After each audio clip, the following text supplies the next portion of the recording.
So I think it comes to absolutely no surprise that everything has gotten way more expensive. That's just common knowledge, and we all know we've gotten the reports, CPI from the government, and everything. And I think the highest percent was something like 8% or something. So the fake numbers that they rearranged the basket, we'll talk about that. But someone has caught them in the lie, just showing that at least grocery prices have gone parabolic because there is a feature that you can do on stuff like Walmart and Amazon and stuff. There you can go through a previous order and reorder all of the items in there, and you can see what you paid back then compared to what you could pay or are paying right now. Like, I'm gonna be sick. I just like looked through my Walmart history, and I found this like Walmart order from 2 years ago for the whole month worth of groceries. 45 items cost $126. A whole month of groceries just for me, basically. But I did notice this reorder all button, and I wanted to see how much it would cost now. Now, this order of 45 items for 1 month would have cost $414. That is 4 times more. How the fuck? How? Like, what? So this is actually insane. $414 for the exact same basket of goods, and 4 years ago it was 130 something dollars. So obviously reported inflation, now CPI and stuff, let's give them the benefit of the doubt, right? Is that it's a basket of goods. It's not only food and grocery stuff, but the way that CPI is calculated is just so messed up because what they do is if you took this right here, this order, right?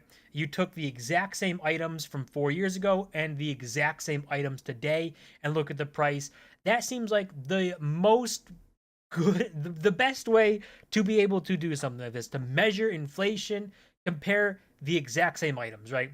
Everyone would hear that and say, yeah, that makes sense, right? But that's not what the government does at all. So what the government does is when they have their CPI numbers, they have a basket of goods. But if they have a basket of goods and say, oh, chicken is, or say ground beef and stuff, that's gotten way more expensive. We'll substitute ground beef for chicken because chicken's cheaper and it'll bring the numbers down.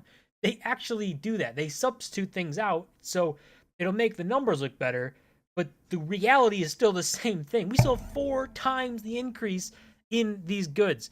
So the CPI, why everyone calls it a joke, is because that's how it's done. It makes no sense. If you're going to compare a basket of goods, keep it the same so that we can actually have good data. But they don't care about data. They care about the numbers so they can bring the numbers down and say, look, we are so good. We're the best people in the world. That's why I like to use this thing right here, Trueflation. It's still not perfect, but they kind of is what people would point to more realistically to see what inflation's at. These guys, this is the aggregate inflation, so combined from 2020 to today, it's 25.38%. So what is that in numbers, or like a CAGR, like average per year? 6.345%. So inflation right now on average, according to Trueflation, is about 6% a year. Now, obviously, that's obviously not perfect. It's not going to be, it's still going to have its own flaws compared to like CPI and stuff, but it's still better if we look at their basket of goods. So this is obviously comparing to CPI, not just grocery stuff, but food, housing, and transportation is the highest ones, and then everything else kind of riddled in there. It's similar to CPI, but I think that they don't take like baskets of goods. They look at the overall stuff. So like for CPI, you'll have a basket of goods for grocery that'll be the grocery stuff, and what they'll do is change the basket of goods around to say, oh, we'll take ground beef out and put chicken in, and that'll lower the numbers, make it less expensive, even though people are still buying ground beef, so they are actually having higher inflation than what's reported. But it's just so dumb. There's another example too of someone talking about what it costs to feed a family of 6, I think, which is, that's insane, right? But it's still just a ton of money. Here's what it takes to feed 6 kids. in about a week and a half. You want to have 6 kids? This is your Trader Joe's receipt. Keep going. Oh my God. So we've got another $400 plus bill here. Now, to be fair, 6 kids is a ton of kids, right? If it's 6 kids and then the mom and dad, so 8 people total, that's a huge family. Honestly, $400 is probably not that bad for a family of 8, but it's still just the normal prices, right? $400. Whereas if you go back to 4 years ago, it's probably 4x. It was probably $100-something 4 years ago, but now it's over $400 for at least similar items, right? So this is the reality that we are all dealt with, right?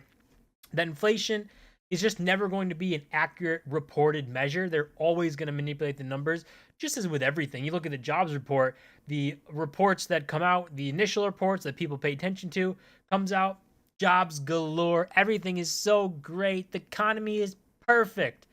And then you go next month when they go to release the next ones, they revise last month's that no one pays attention to.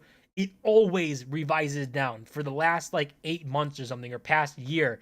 Every single report has been revised down. That should tell you something about the reporting, right? At least the reporting has to be flawed if every single time it's wrong. But we're not getting away from inflation. This just points out just how bad it really is with people. And this has nothing to do with either side. The government as a whole has a problem for this, but people will always sit there and say, or the government will always sit there and say, things are amazing, they're so good, they have never actually been better, and they'll cherry pick certain data to talk about. But all you got to do is look at this reorder all button, hit the reorder all button, and see how bad it's gotten. And it's going to be funny to see how they deal with this. Obviously, the companies don't care. But if we learn anything from the Twitter files, maybe the government's got their hands on the thing. If the reorder all button disappears, we'll know why. It'll be so people can't check certain prices from, a couple years ago. So people are going to be left more in the dark. So it wouldn't actually surprise me to see the reorder all button be taken away simply for the fact to try to make the numbers better, because that's seemingly all people care about. But that's going to do it for this video. As always, remember to smash the button and subscribe, and I'll see you guys in my next video.